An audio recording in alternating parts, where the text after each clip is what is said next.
In the late 1990s, the gaming world underwent a radical transformation as the industry shifted from cartridges to optical media. While CDs were cheaper to produce, they were also incredibly easy to duplicate.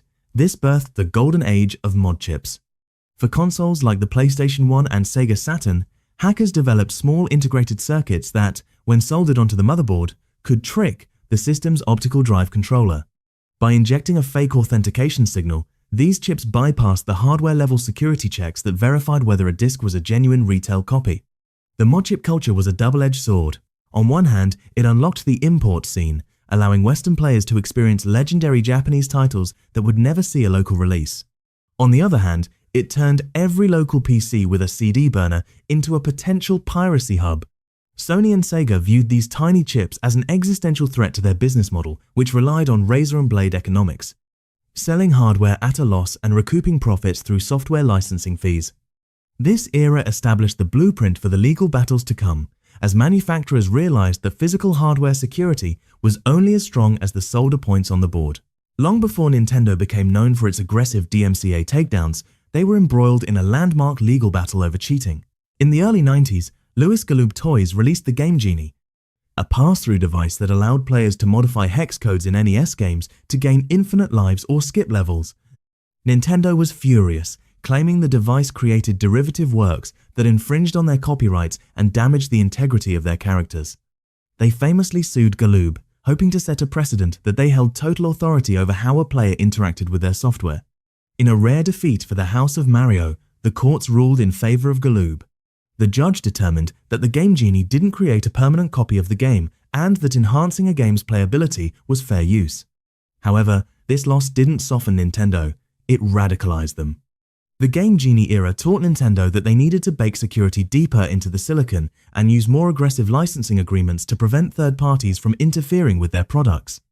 This loss became the catalyst for the iron-fisted legal strategy Nintendo employs today, where any unauthorized modification is treated as a personal affront to their intellectual property. The turn of the millennium brought a new threat. The commercial emulator, Bleem, was a piece of software sold in retail stores that allowed users to play PlayStation 1 games on their PCs with enhanced resolutions and anti-aliasing. Unlike the amateur emulators of the time, Bleem was a polished, for-profit product. Sony, terrified of losing their hardware monopoly, filed a massive lawsuit against the tiny company. They alleged that Bleem engaged in unfair competition and copyright infringement by using screenshots of Sony games on their packaging and reverse engineering the PS1 BIOS.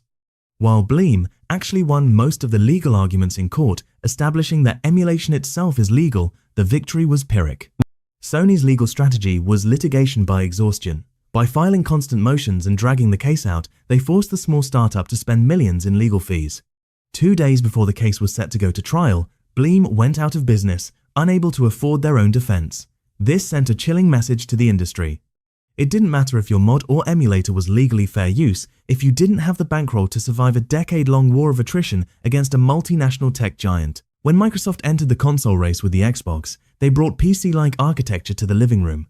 This was a gift to the modding community. Hackers like Andrew Bunny Huang eventually cracked the system's security, discovering that the Xbox was essentially a locked-down Pentium 3 computer. This led to the soft mod revolution, where users could exploit bugs in games like 007, Agent Under Fire to install custom dashboards without ever opening the console. The result was the birth of homebrew user-created software, ranging from custom media players to original indie games.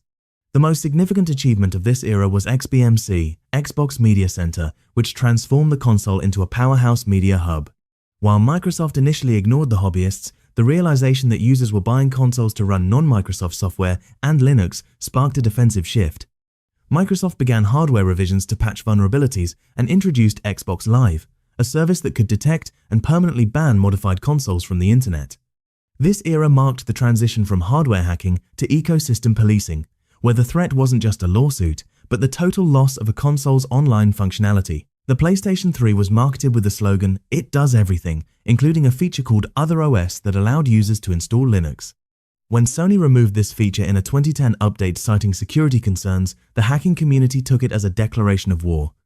Geohot, the hacker famous for being the first to jailbreak the iPhone, successfully found the PS3's root keys, which effectively broke the console's security wide open. He posted the code online, enabling anyone to run unauthorized software on what was once the most secure console on the market. Sony's response was unprecedented in its severity. They sued HOTS, but they also convinced a judge to grant them access to the IP addresses of everyone who had viewed HOTS' website or watched his YouTube videos. This overreach sparked a massive backlash from the hacktivist group Anonymous, leading to the infamous 2011 PSN hack that took Sony servers offline for nearly a month. The Geohot case was a turning point. It proved that the fight over console mods was no longer just about games. It was a philosophical battle over digital ownership, privacy, and the right to control the hardware you bought. The most recent and perhaps most brutal chapter in this saga involves Team-Xecuter. Unlike the hobbyists of the past, Team-Xecuter was a commercial enterprise that manufactured and sold the SX Pro, a mod chip for the Nintendo Switch. This device allowed users to bypass the console's encryption to play pirated games easily. Nintendo, seeing their current-gen profit margins at risk, worked with international law enforcement to treat the group like a criminal cartel. This wasn't just a civil lawsuit, it was a criminal crackdown. In 2020, leaders of Team-Xecuter were arrested and charged with various felonies, including wire fraud and conspiracy to commit circumvention. Gary Bowser, one of the group's associates, was sentenced to 40 months in prison and ordered to pay $14.5 million in restitution, a debt he will likely spend the rest of his life paying off. This case sent a shockwave through the modding world. It signaled that Nintendo had successfully moved the goalposts. Modding was no longer just a violation of a terms of service agreement. In the eyes of the law, it was now being treated as a high-level federal crime. To understand why these lawsuits are so effective, you have to look at the Digital Millennium Copyright Act, DMCA, specifically Section 1201. This law makes it illegal to circumvent a technological measure that effectively controls access to a work protected under this title. In plain English, if a company puts a digital lock on a console, it is a crime for you to pick that lock, even if your intentions are noble. This legal framework has been the primary weapon for Sony and Nintendo for over 2 decades. However, the tide is slowly turning, with the right to repair movement. Advocates argue that the DMCA is being used to create monopolies on repair and software modification. In recent years, the US Copyright Office has granted temporary exemptions for things like jailbreaking smartphones for the purpose of installing legal software. Modders argue that consoles should fall under the same category. This section explores the legal tension between a company's right to protect its code and a consumer's right to repair and modify their own physical property. It is the defining legal battleground of the current decade, where the definition of ownership is being rewritten. As we look toward the future, the very nature of the console mod is becoming obsolete. We are moving into the era of Game Pass, PS Plus, and cloud-based gaming services. When games are streamed from a server rather than run on local hardware, there is nothing for a modder to chip or soft mod. The code never actually lives on your machine. This shift represents the ultimate victory for companies like Sony and Nintendo, the total elimination of the hardware exploit. This digital-only future presents a grim outlook for game preservation.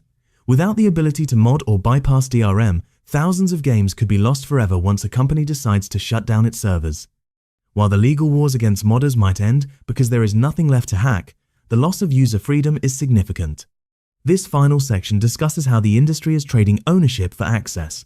We are entering a period where the walled garden is no longer just a metaphor, it's a cloud-based reality, where the player has zero control over the software and the modder is a relic of a bygone era of physical media.